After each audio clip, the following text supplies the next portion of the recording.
स्नेहदा स्पन्दन स्नेहदा स्पन्दन।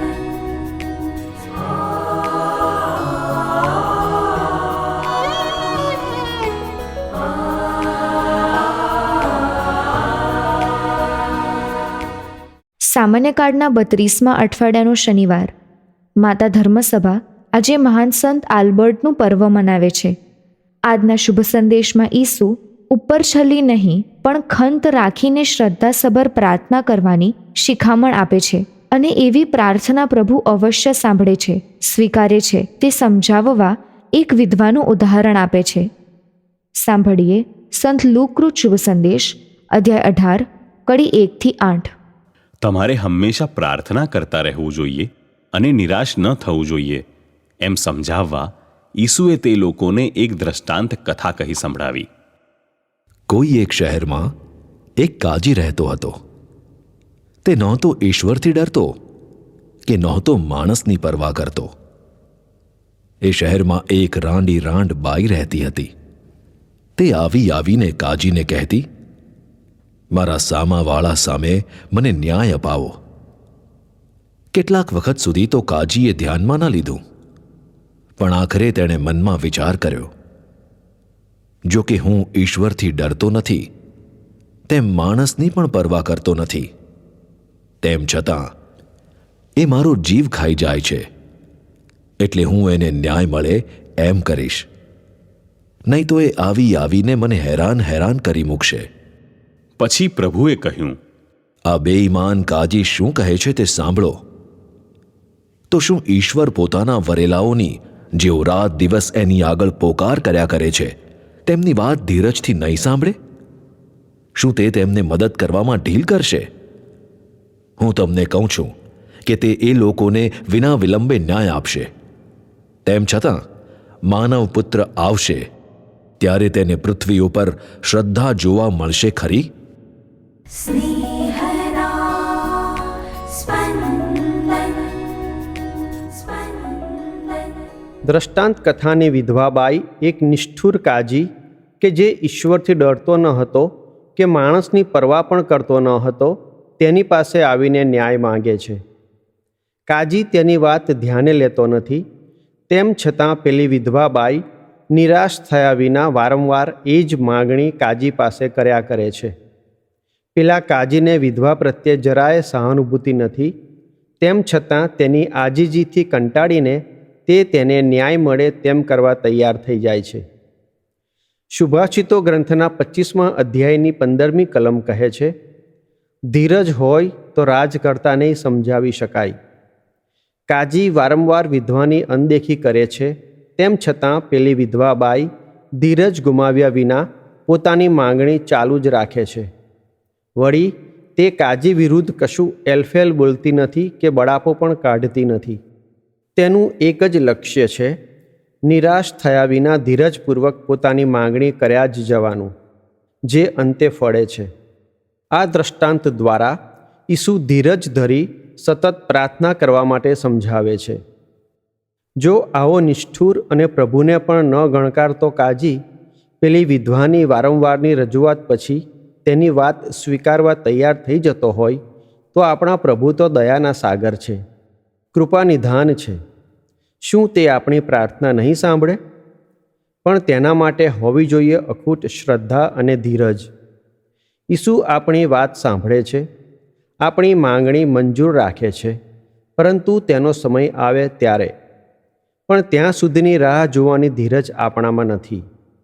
આપણામાં એવી અખૂટ શ્રદ્ધા પણ નથી. આપણે શ્રદ્ધાપૂર્વક નિરાશ થયા વિના આપણી માંગણી પ્રભુ આગળ ચાલુ રાખવી જોઈએ. પ્રભુ પોતાના લોકોને પ્રેમ કરે છે, જેથી ભક્તોની પ્રાર્થના અવશ્ય સાંભળશે જ. પણ એવું જોવા મળે છે કે પ્રભુ પ્રાર્થના સાંભળે છે એવું જાણતા હોવા છતાં, સમજતા હોવા છતાં કેટલાક લોકો ઘણીવાર એમનામાં શ્રદ્ધા મૂકવાને બદલે, ધીરજ રાખવાને બદલે અન્ય રસ્તાઓ અખત્યાર કરે છે. તેવાઓ માટે આજનો આ શુભ સંદેશ બોધપાઠરૂપ છે. આજે પ્રભુ પાસે માંગીએ કે પ્રભુ અમારી પ્રાર્થના તું સાંભળે છે જ. અમારી અગણિત માંગણીઓ પૈકી અમારે જે જોઈએ છે તે બધું જ નહીં, પણ અમારે માટે જે જરૂરી છે તે યોગ્ય સમયે તું અમને પૂરું પાડે છે જ.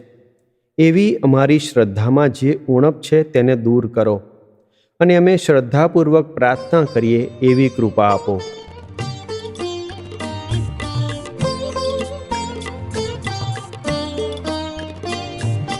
युग युग थी તું હે ભગવાન, બની રહ્યો અમ આશ્રય સ્થાન.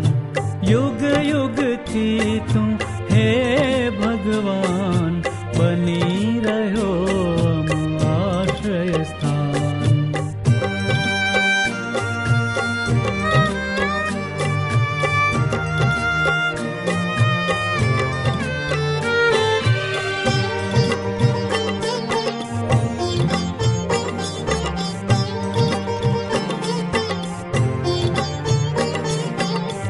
गिरिवर नोता सर्जाया ने, सृष्टि नोती થઈ ઉત્પન્ન.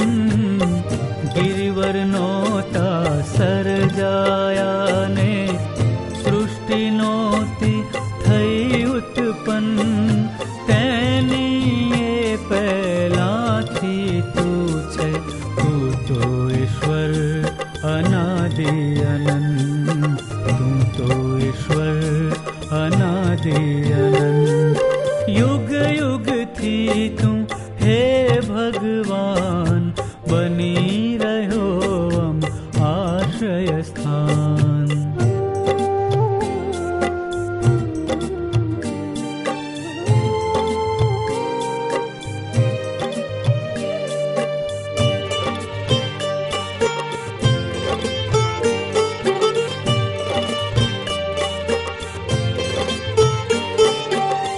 ચાલો માટીના હે માનવ, પાછા જવાનું ટાણું હવે. ચાલો માટીના હે માનવ, પાછા જવાનું ટાણું હવે. એમ કહીને માનવને તું માટી મહી પાછા મોકલે.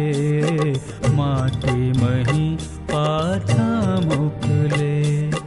યુગ યુગ થી તું હે ભગવાન, બની રહ્યો અમ આશ્રય સ્થાન.